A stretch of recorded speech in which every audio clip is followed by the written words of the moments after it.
The seasons of uncertainty marked a tumultuous time in the land of Tirneach, stretching over more than 2 years, during a period between 798 TR and 800 TR. All 5 of the realms of Tirneach faced great challenges during this time, not least of which were the machinations of the Gwicht, whose influence could be felt across the lands. The many bands of Galoglig throughout Tirneach were instrumental in preventing the Gwicht from achieving their aims across the realms. Where the Gwicht spread strife and discord, the Galoglig did their utmost to maintain order and provide succour. For some, this trying time brought their bands more closely together, while others, including Cuacht na Raig, were divided in their priorities and aims. Part 1. The Fall of the Raig.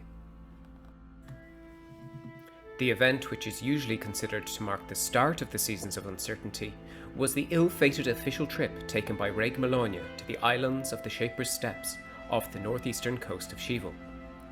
Although the Raig was accompanied by her personal guard, it is said she was killed during the visit. Despite wide speculation, the cause and circumstances surrounding her apparent death are shrouded in mystery. Complicating the loss of the Raig, Malonia had not named an heir and there was no clear successor, leaving the 5 realms without a unified leader. Cian Treebreaker, head of House Roaring Thunder and acting regent of Tirneach, called upon all active Galoglig to return to Corach to act as a peacekeeping force in the capital until a new Raig could be named. Taking advantage of the uncertainty and turmoil arising from the Raig's death, a revolt broke out in Boyle.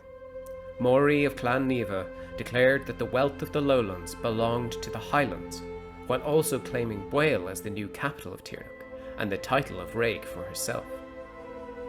Further still, a number of bands of Galoglig were already tasked with other urgent endeavours, not least among which was addressing the reports of Gwicht marching upon Ardbaloch and Dread.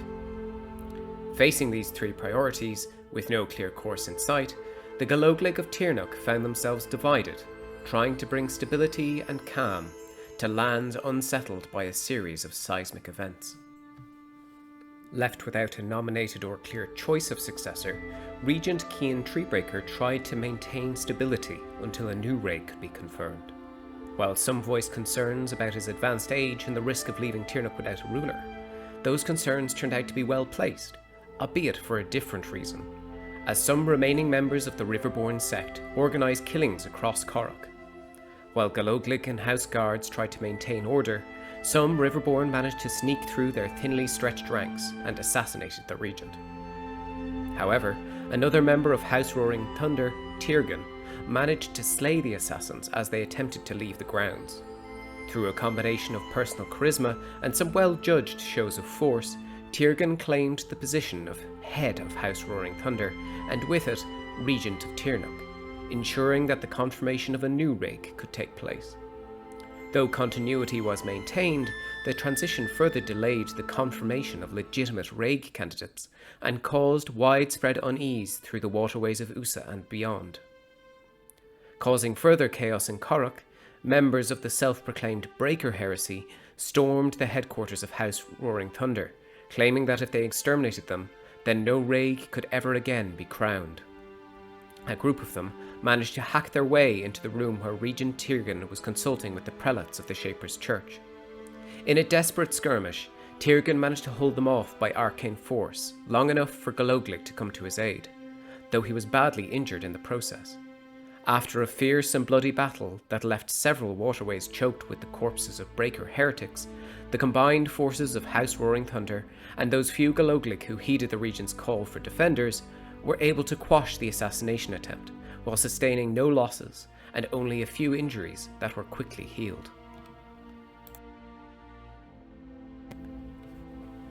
In Boyle, meanwhile, Maury of Clan Neva made claim to the throne through violent disregard of tradition. Although Maury's followers loudly proclaimed her legitimacy, she did not enjoy much in the way of support beyond the limits of her own realm. Some members of her own clan, as well as members of other Highland clans, rallied to her call, all malcontent with the existing order, and savagely murdered any who opposed them. Highland and Lowland riders alike were gutted and dragged through their ridings behind horses, to intimidate the rest into supporting Raig Maury. Despite this, Irla Dallas of Clan Neva rallied opposition to her and put out the call for aid. Galoglig from several bands answered her call, including members of Cuach na Raig. Some Galoglig protected riders, Kinnery, other public figures and their families from coercion and assassination, while others kept watch, gathered information and lobbied prominent figures to oppose Maury's campaign of terror. With the aid of the Friendly Hand Trade Guild, the Galoglig rallied under rider Tirneach mac and slowly turned the tide on Maury. After several weeks of protecting ridings and repelling ambushes, Tiernain's forces went on the attack. Several members of Cuach na Raig had fortuitously scouted the area months beforehand, allowing them to pinpoint the routes that the rebels would likely take and set up ambushes of their own, catching the rebels between members of Cuach na Raig and the Friendly Hand Guild on one side, and loyal members of Clan Aingasa and Clan Neva on the other. Maury ní Neva, now known as Maury the Brute, was finally pinned down and slain by Tiernan at the Battle of Scarlet Heather. Many of her key supporters were also killed in the battle, and the majority of those remaining surrendered soon after. As the other events began to unfold, many bands of Galoglig, including Cuach na Raig, travelled to Ardbaloch in Dread to complete a mission entrusted to them before the former Raig died. What was anticipated to be several days of guarding a ritual circle from Gwicht turned into weeks of siege warfare, as an unprecedented host of Tirneach, being fire-aspected Gwicht, assaulted the ritual circle outside Ardbaloch. Scholars of religion and magic who were amongst the defenders found the scent of burnt meat clinging to their nostrils and acrid grease in their mouth, long before the battle brought those foul sensations to all those present. Reliable accounts put the Gwicht's numbers in the hundreds, although more dramatic accounts say thousands, and it seemed as if no sooner than one had been felled that 3 more took their place, with even those slain rising shortly thereafter as slua. While many Galoglig, torchbearers, and local militia fought the Gwicht directly, other Galoglig kept careful watch over the area, ensuring that supply lines were maintained, allocating food, medicine, and other sundries to defenders to ensure they were fed and tended to, and working to keep morale from breaking. While the Galoglig held the main circle, a scouting party of Tirneach found a nearby secondary ritual circle and began performing their foul rite.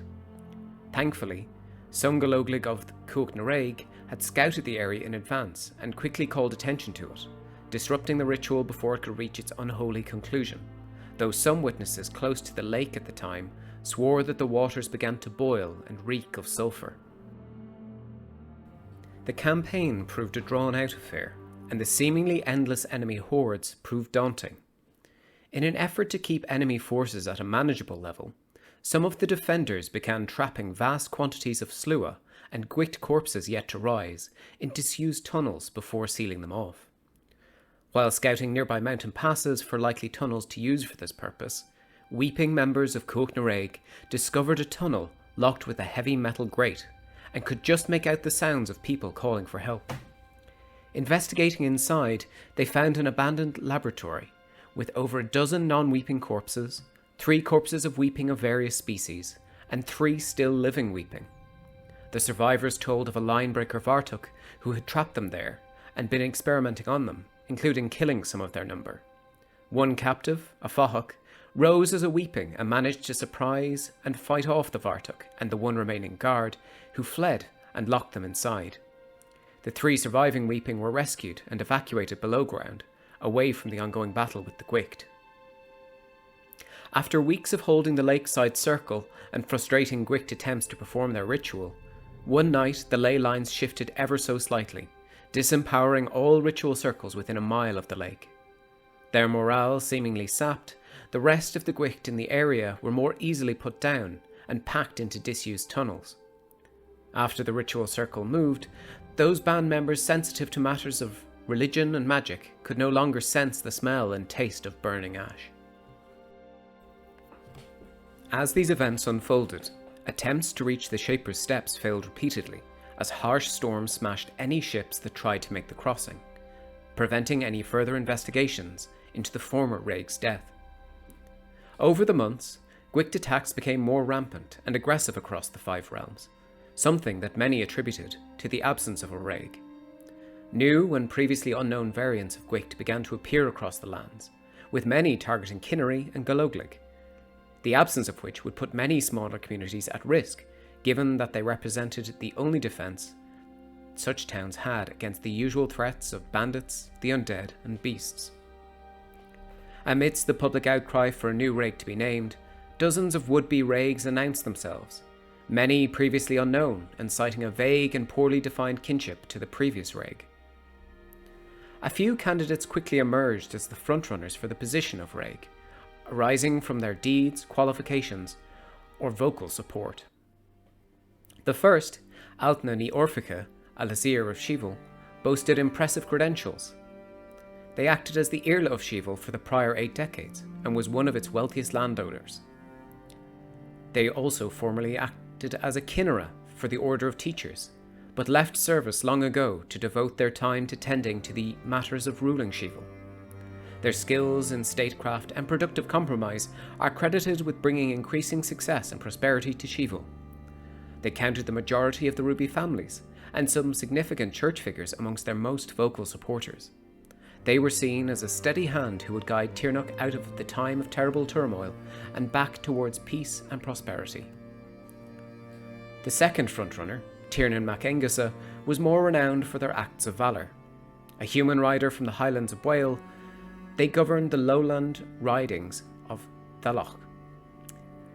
They boasted the impressive feats of vanquishing the Bloodwater spirits and, more recently, slaying Maury the Brute and routing her forces at the Battle of the Scarlet Heather.